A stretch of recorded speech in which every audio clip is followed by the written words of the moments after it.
পুলিশের সাথে তো ঢুকতেই পারবেন না। চলে যান 12তে যান, 12 তলায় 12 ফুট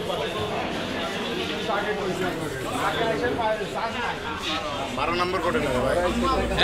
12 নম্বর তাহলে চল যায়।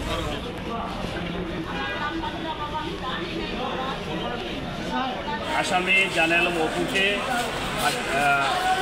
হাজির করে যে প্রসিকিউশন 10 দিনের রিমান্ড চেয়েছে, আমরা আসামি পক্ষে উক্ত রিমান্ড বাতিল করে জামিন চেয়েছি। আমরা লান্ড কোর্টকে বলেছি যে আসামির এই মামলায় ন্যূনতম ইনভলভমেন্ট নাই, সে আসলে ফ্যাক্ট অ্যান্ড সার্কুমস্টেন্সের শিকার এবং তার যে শারীরিক কন্ডিশন এবং তাকে দফায় দফায় নির্যাতন করা হয়েছে।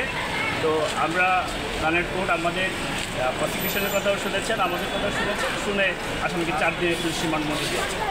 আসামি বিজ্ঞ আদালতকে বলতে চেয়েছেন যে তার কোনো ইনভলভমেন্ট নাই, তাকে শুধুমাত্র ফ্যাক্ট অ্যান্ড সার্কুমস্টেন্সের শিকার এবং সে ঘটনাস্থলেও ছিল না, এবং পরবর্তীতে তাকে একেবারে বেআইনিভাবে ফাঁসানোর জন্য উক্ত মামলায় গ্রেপ্তার দেখানো হয়েছে।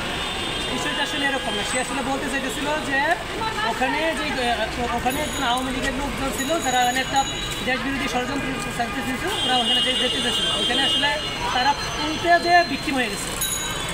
তারা মূলত ষড়যন্ত্রকারীদের রুখতে গিয়েছিল, কিন্তু উল্টে বিক্রিম হয়ে গেছে এবং তারা মিডিয়া ট্রায়ালের শিকার হয়েছে। ওয়ালটন এখন দেশের সীমানা পেরিয়ে পৌঁছে গিয়েছে 50টিরও বেশি দেশে। ওয়ালটন, ঘরে ঘরে বিশ্বজুড়ে। আপনি কিছু বলবেন? সবাই তো জানতে চাই, আপনি এটা নির্দোষ দাবি করলেন। আমি 22 তারিখ থেকে কিশোরগঞ্জ ছিলাম, আমি তো ঘটনাস্থলেই ছিলাম না। আপনারা করেন ভাই, ডিস্টার্ব করেন না। আপনি বলবেন, আপনি বলছেন আপনি এসে গেছেন, আপনি যেটা বলবেন এটা সারা